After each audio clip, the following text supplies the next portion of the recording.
एक महावत था धीरू।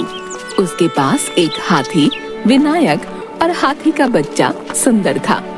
उसका काम लोगों को हाथी की सवारी करवाना था।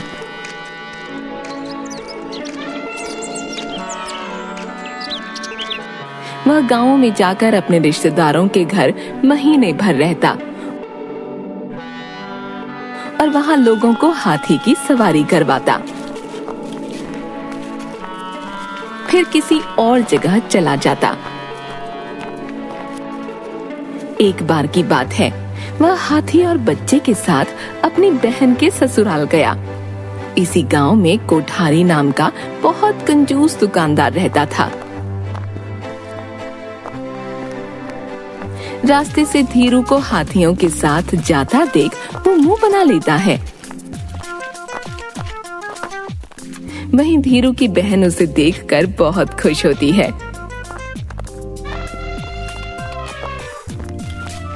अरे भैया, आप इस बार पूरे 1 साल बाद आए हो। क्या करूं, काम के सिलसिले में गांव-गांव घूमना पड़ता है, इसलिए नहीं आ पाया।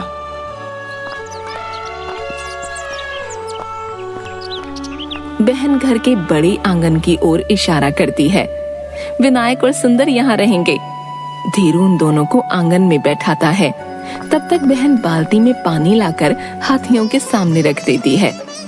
अच्छा हुआ जो आप रक्षाबंधन पर आ गए।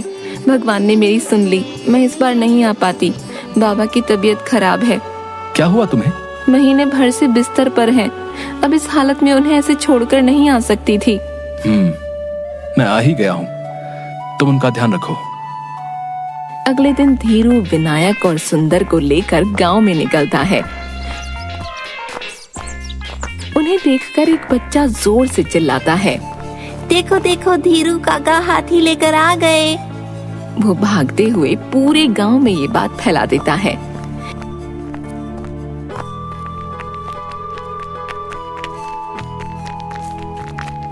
धीरू आते जाते लोगों को बड़े प्यार से विनायक की सवारी करवाकर रुपये लेता जाता। मैं छोटे हाथी पर बैठूंगा। तुम इतने बड़े होकर छोटे पर क्यों बैठोगे? बड़े वाले पर बैठो। वह उसे विनायक की सवारी करा देता है।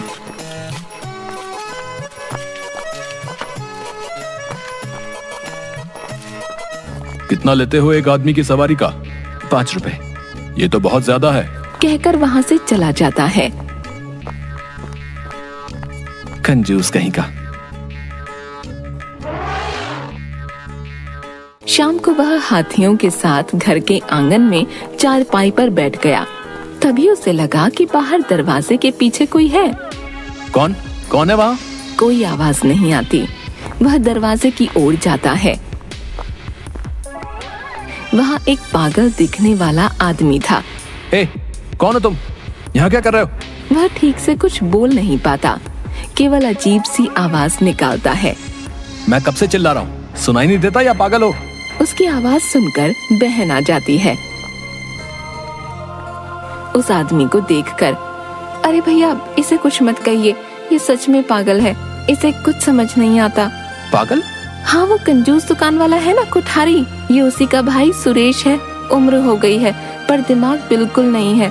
जाने क्या बड़बड़ करता रहता है बेचारा, ठीक से बोल भी नहीं पाता। कभी भी कहीं भी चला जाता है। हे राम, चलो मैं इसे इसके घर छोड़ आता हूँ। चल आजा। चल आजा। सुरेश डरकर अपने हाथों से मुंह ढक लेता है। छोड़िए भैया इसे, ये अपने आप चला जाएगा, आप आराम करो। धीरू चारपाई पर जाकर लेट जाता है। थोड़ी देर बाद वो उठकर देखता है कि सुरेश सुंदर के साथ खेल रहा है। वह सुंदर की सूंड पर तिलक लगाने का अभिनय करता तो वह सूंड उठाकर जोर से आवाज करता और सुरेश तालियां बजाता। सुरेश सुंदर का पेट सहलाता तो वह अपनी पूंछ जोर से हिलाता और सुरेश अजीब सी आवाज निकालकर जोर से हंसता। बहुत देर हो गई है, इसके घरवाले इसे ढूंढ रहे होंगे।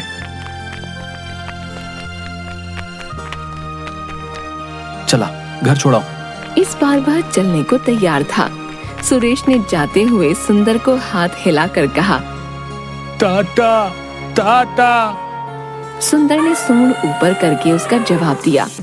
कोठारी के घर में पत्नी उसके कपड़े तह लगाकर रखती है।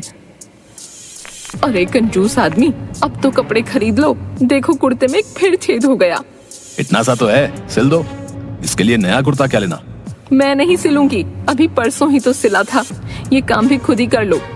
अरे नया कुर्ता लूंगा तो ये छेद क्या सोचेगा कि मैं इससे डर गया? तुम्हारी ये बेसिर पैर की बातें मुझे समझ में नहीं आती। और हाँ सुन लो, कल दलिये में चींटियां हो गईं तो मैंने फेंक दिया, दूसरा ले आना। क्या तुमने उसे फेंक दिया? तो क्या करती? तुम भी ना घर बर्बाद करने पर तुली हो। क्या कहा? मैं घर बर्बाद कर रही हूँ? कितनी बार कहा कि बहुत चींटियां हो गई हैं, कुछ करो, पर तुमने सुना और वो दलिया खाकर बीमार हो जाते तो? अरे रे रे, तुम्हारी इस कंजूसी से मैं परेशान हो गई हूँ। तो मैं कोई खुशी से ये सब थोड़े करता हूँ। अगर हमारा आराम देखने लगा तो सुरेश की देखभाल और इलाज का खर्च कैसे उठाऊंगा? बस तुम्हारी यही बात सुनकर मैं चुप हो जाती हूँ। धीरू दरवाजे पर खड़े खड़े उनकी बातें सुन लेता है। वह दरवाजा खटखटाता है।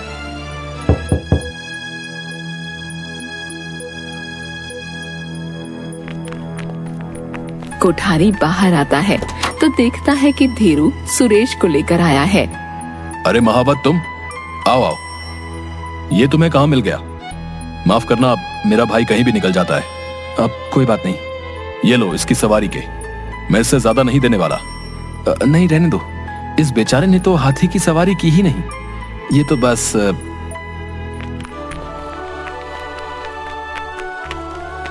रोज शाम घर आने पर धीरू को सुरेश आंगन में बैठा मिलता। वह सुंदर के साथ खूब खेलता। सुंदर को भी उसका साथ अच्छा लगता। धीरू, उसकी बहन और विनायक उनके खेल देखकर बहुत खुश होते। एक दिन जब कोठारी दुकान पर गया तो थोड़ी देर बाद उसकी पत्नी सुरेश के साथ आई। तुम इसे लेकर यहाँ क्यों आई हो? अभी खबर आई है, मेरी माँ बहुत बीमार है और मुझे याद कर रही है, मैं वहाँ जा रही हूँ। पर सुरेश? हाँ वही तो, हाथी का बच्चा भी शाम को आएगा, वरना उसी के पास छोड़ आती, ये कहीं निकल न जाए। आप आज इसे दुकान पर ही बैठा लो, मैं रात तक आने की कोशिश करूंगी। पर सुनो तो। परवर कुछ नहीं, मैं जाती हूँ। उसके जाने के थोड़ी देर बाद बाजार में 3 गुंडे हाथों में डंडे लिए आए। वे सब दुकानदारों से हफ्ता वसूली करने लगे। आनाकानी करने पर दुकानों में तोड़फोड़ और मारपीट करने लगे। उन्हें देखकर ये गुंडे हर हफ्ते आ जाते हैं पैसे लेने, जितना कमाते नहीं उससे ज्यादा ले जाते हैं। वो जल्दी से सुरेश का हाथ पकड़कर दुकान के अंदर चला गया। तभी एक गुंडा दुकान में आकर चिल्लाने लगा। अरे ओ कंजूस मोटे, डर के कहाँ भाग गया बे? चल बाहर निकल बे, बाहर। दूसरा गुंडा आकर सामान उठाकर फेंकने लगा।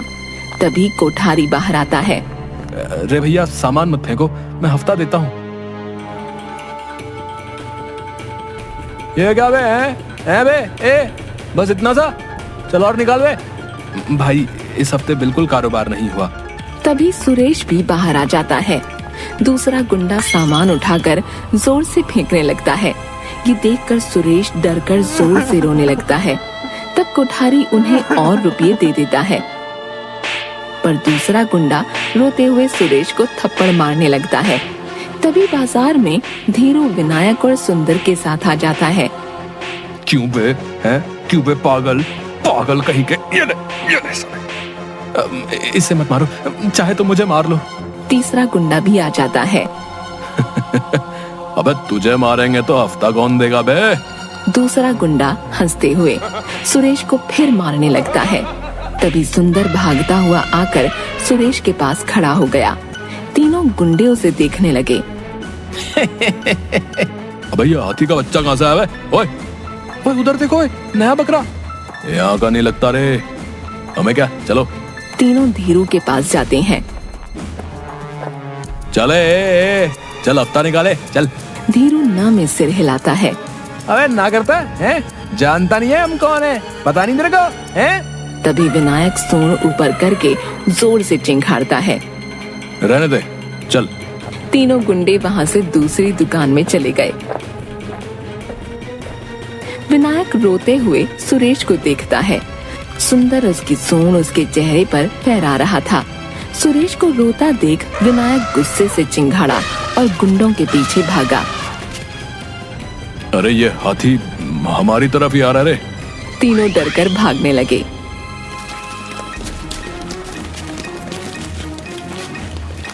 विनायक ने एक गुंडे को पैर से मारा, दूसरे को सूंड में पकड़कर ऊपर उछाल दिया और तीसरे को भी सूंड में पकड़कर तेजी से गोल गोल घुमाकर नीचे फेंक दिया। वह तीनों को पैर से मार मार कर भगाता हुआ सुरेश की ओर ले गया। पहले गुंडे ने सुरेश के पैर पकड़ लिए, उसे देखकर बाकी दोनों ने भी। तब विनायक रुक गया। हमें माफ कर दो हमें।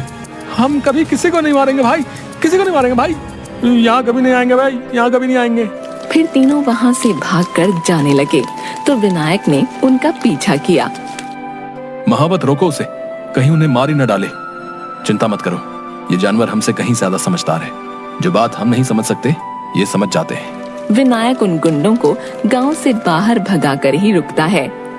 जब वह वापस बाजार में आया तो सबने रोते हुए तालियां बजाकर उसका स्वागत किया।